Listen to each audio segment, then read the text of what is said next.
Ready. आप सभी को बहुत बहुत नमस्कार, सबका अभिनंदन है। आज सुबह से अखबारों में जो सुर्खियां आई हुई हैं वो हम सबको एक कहानी बयां करती है।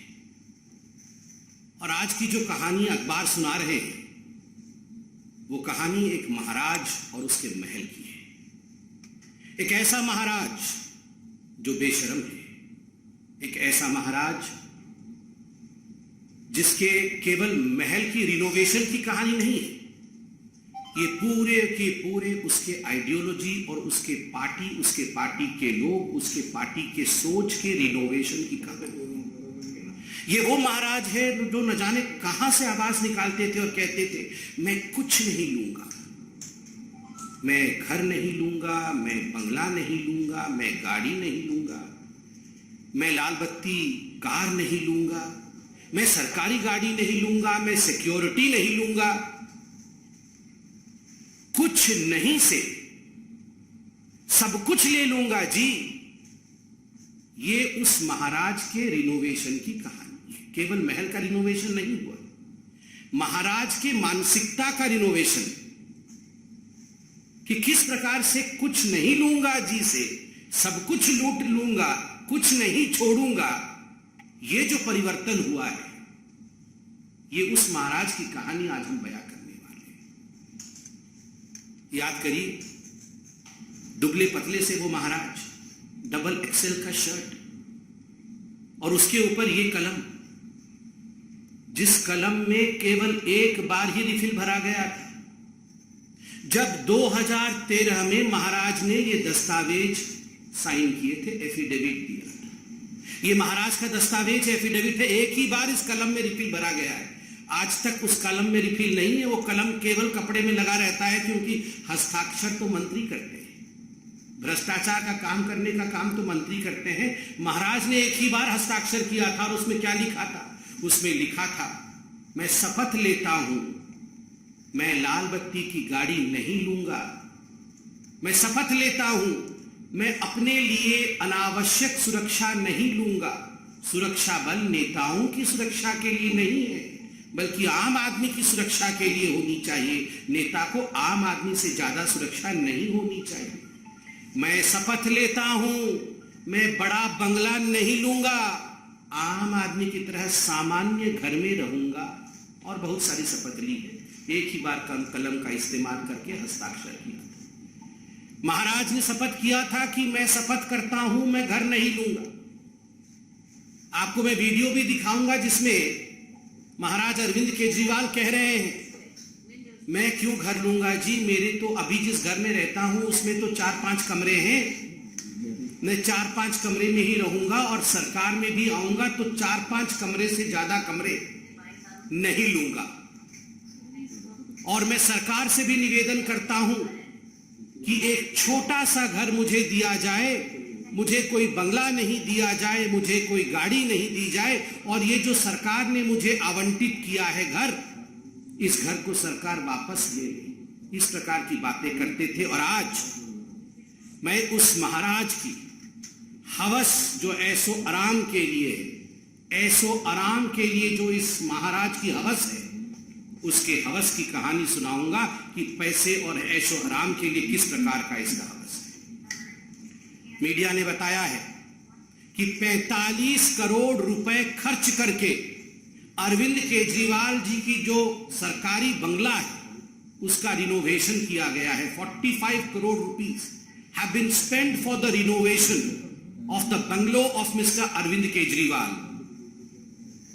इस 45 करोड़ रुपए को अगर हम देखें कि किस प्रकार से खर्च किया गया है, जो सिविल लाइन उनका सरकारी बंगलो है फ्लैग स्टाफ रोड में, आपको जान के आश्चर्य होगा। इसमें पर्दे की एक कहानी है, इसमें टाइल्स की एक कहानी है, इसमें मेटल फिटिंग्स की एक कहानी है, इसमें किचन की अपनी एक कहानी है। और ये सारे पर्दे, फिटिंग्स, इलेक्ट्रिकल लाइटिंग्स, टाइल्स, ये चिल्ला चिल्ला कर कह रहे हैं कि we are of the most superior quality. हम सबसे सुपीरियर क्वालिटी के हैं। और आज मैं आपके सामने वो दस्तावेज, तमाम दस्तावेज दिखा रहा हूं, जो दस्तावेज महाराज अरविंद केजरीवाल जी के घर की रिनोवेशन की कहानी को बयां करते हैं। आप ध्यान से इन दस्तावेजों को देखें। इन दस्तावेजों में एक एक पर्दे के रकम को, एक एक गैजेट के रकम को बयां किया गया है। एक एक टाइल्स कहां से, किस देश से मंगाई गई, उसकी कहानी इस दस्तावेज में मौजूद है। और मैं दस्तावेज के कुछ अंश, दस्तावेज तो बड़े हैं, कुछ अंश आपको दिखाऊंगा। आप देखिए इसमें क्या लिखा हुआ है। Superior quality tiles, superior quality ornamental work, superior quality flooring, सब कुछ सुपीरियर क्वालिटी। इंफीरियर नहीं होना चाहिए जी। ये इंफीरियर क्वालिटी तो आम आदमी की कहानी है। मैं तो महाराज हूं, सब कुछ सुपीरियर होना चाहिए। किचन के रिनोवेशन के लिए किस प्रकार करोड़ों के खर्च हो रहे हैं, वह भी इसमें बयां किया गया है कि केवल किचन के लिए कितने करोड़ों के खर्च है। अब मैं आपके सामने एक एक करके कहानी बयां करूंगा। पर्दे की कहानी। पर्दे में रहने दो, पर्दा ना उठाओ। पर्दे में रहने दो, पर्दा ना उठाओ। पर्दा जो उठ गया तो भेद खुल जाएगा। मगर मैं धन्यवाद देता हूं मीडिया का, पर्दा आखिरकार उठ ही गया। और एक एक पर्दा ये 8 लाख रुपए के 23 पर्दे, 23 पर्दों का ऑर्डर दिया गया। 8 पर्दे लगा दिए गए, 15 पर्दे बाकी है। मुझे तो ये प्रेस कॉन्फ्रेंस करते हुए भी बड़ा अजीब लग रहा है कि पर्दों के ऊपर प्रेस कॉन्फ्रेंस हो रहा है। अगर पर्दे भी तो कोई साधारण पर्दे नहीं है, महाराज के पर्दे। पहला पर्दा, उसका रकम लिखिए आप, 5,05,087 रुपीज, ये पहला पर्दा। दूसरा पर्दा 6,22,340 रुपया का है। तीसरा पर्दा 5,59,162 रुपीज। चौथा पर्दा, और ये सबसे महंगा पर्दा है, 7,94,062 रुपए, 7,94,000, गलती से मैंने 62 बोल दिया, 71, मतलब कुल मिलाकर के ये एक पर्दा लगभग 8 लाख रुपए का है, सबसे महंगा पर्दा है। पांचवा पर्दा 3,57,291 रुपीज। छठा पर्दा 5,84,594 रुपीज। सातवां पर्दा 6,09,13 रुपया का। और आठवां पर्दा जो सस्ता है 3,92,247। ये सबसे सस्ता पर्दा इसमें है, ये पांचवा पर्दा है जो 3,57,291 का, ये सबसे सस्ता है। बाकी तो सब बहुत ही महंगे हैं। 8 लाख के पर्दे। महाराज की कहानी सोच के देखिए, अरविंद केजरीवाल जी की 8 लाख रुपए के पर्दे लगा रहे हैं। ये तो पर्दे की कहानी है। ये वही अरविंद केजरीवाल है जो गले में मफलर लगा के आते थे, पुरानी कार में आते थे। और इनके सारे मंत्री, याद करिए, जब शपथ ग्रहण समारोह रामलीला मैदान में हुआ था तो सारे ऑटो में लटक के आए थे। एक ऑटो में 7 लोग लटक के आए थे, 2 आगे लटके हुए थे, 2 पीछे, और 1-2 पीछे अंदर बैठे हुए थे। वो बैठा कोई शायद नहीं हुआ था क्योंकि कैमरा नहीं दिखता, इसलिए सभी लटके हुए थे। सभी लटक के आए थे और कह रहे थे, जी हमारे पास तो गाड़ी नहीं है जी, हम तो बहुत ही सिंपल हैं, हम तो गाड़ी नहीं लेंगे जी, हम तो ऐसे ही लटक लटक के ऑटो में चलेंगे। और आज 8 लाख के पर्दे लटकाए हुए। पता नहीं वो वैगनर गाड़ी कहाँ है अरविंद केजरीवाल जी की। आप लोग ढूंढिए, कभी देखिए उसको, एंटीक पीस बना के उसी घर के अंदर सजाया होगा कहीं, डेकोरेटिव आइटम बना के, उसमें भी 1-2 करोड़ खर्चा किया होगा जरूर। ये पर्दे की कहानी। अब मार्बल की कहानी। मार्बल की कहानी है ऐसी है कि मार्बल हमारे देश में वो मिलता नहीं है, वियतनाम से मंगाया गया क्योंकि देश के मार्बल से पसंद नहीं थे अरविंद जी। स्पेशल ऑर्डर देके मंगाया गया क्योंकि ये ऑर्डर हिंदुस्तान में नहीं पूरी हो सकती थी, तो वियतनाम से मंगाया गया है। और कुल 1,15,00,000 से अधिक के मार्बल अभी तक लगे हैं। 1,15,00,000 से अधिक के मार्बल अभी तक लगे। आप सोच के देखिए, दिल्ली के सिविल लाइंस से 6 फ्लैगस्टाफ रोड में। बंधुगण, prefabricated artistic wood panel केवल ये रंगाई लिपाई करके अगर दीवार बन जाए, जिसको हम लोग घरोंदा कहते हैं, इस घरोंदे में तो रह नहीं सकते थे अरविंद केजरीवाल। तो प्री फैब्रिकेटेड वुडन वॉल्स, ये साधारण दीवारें नहीं होनी चाहिए, वुडन वॉल्स प्री फैब्रिकेटेड, तो उस पर खर्च किया गया 4,37,37,000, लगभग 5 करोड़ रुपए आपने केवल दीवारों पे वुड लगाने के लिए खर्च कर दिया है। क्या आलीशान बड़े बड़े राजे महाराजे, वो भी अब सर झुका करके खड़े होंगे, जय हो अरविंद केजरीवाल जी की, आप तो हम सबके पिताजी निकले। मतलब हमारे दीवार पर भी इस प्रकार का सामान नहीं लगा हुआ था जो आपने लगाया। महाराज अरविंद केजरीवाल चक्रवर्ती, मतलब ऐशो आराम में चक्रवर्ती सम्राट निकले। फिर प्री फैब्रिकेटेड आर्टिस्टिक स्टोन, केवल ये वुडन पैनलिंग लगाने से खुश नहीं हुए, आर्टिस्टिक स्टोन्स जो हम लोग सुनते थे कि महलों में वो रत्न अलंकार जड़ित होते थे, उस प्रकार से आर्टिस्टिक स्टोन वर्क किया गया, जिसमें 58,58,555 रुपए, 58,58,555 रुपीज ये स्टोन्स, प्री फैब्रिकेटेड स्टोन्स लगाने में खर्च हुआ। तो आप सोच के देखिए, 5-6 करोड़ की दीवारें अरविंद केजरीवाल जी ने बनाई है। और तो और decorative pillars, railings, metal decorative pieces पे लाखों खर्च किए गए। बंधुगण, कुल मिलाकर के ये सब 45 करोड़ रुपए का खर्च करके, मगर अभी इस कहानी का सबसे दर्दनाक मोड़ जो मैं आपके सामने रखूंगा, the most pathetic issue as far as the renovation of this whole mahal of Arvind Kejriwal ji is concerned, कि ये उस समय रिनोवेट हो रहा था जब कोरोना की महामारी से पूरे दिल्ली में हाहाकार मचा हुआ था।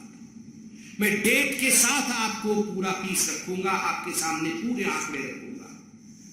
आज समझ में आ रहा है कि अरविंद केजरीवाल जी जिस समय दिल्ली में ऑक्सीजन सप्लाई केंद्र तो कर रही थी, टैंकर तो आ रहे थे, मगर टैंकर अस्पतालों तक पहुंच नहीं पा रहे थे। क्यों लोगों को, आम आदमी अपने घर बेच रहा था इलाज के लिए, क्योंकि अरविंद केजरीवाल जी अस्पताल में बेड नहीं दे पा रहे थे। उस समय अरविंद केजरीवाल जी अपने महल के रिनोवेशन में व्यस्त थे। 1 सितंबर 2020 जब कोविड का पहला चरण, पहला वेव चल रहा था, तब रिनोवेशन के लिए 7,91,00,000 रुपए सैंक्शन किए।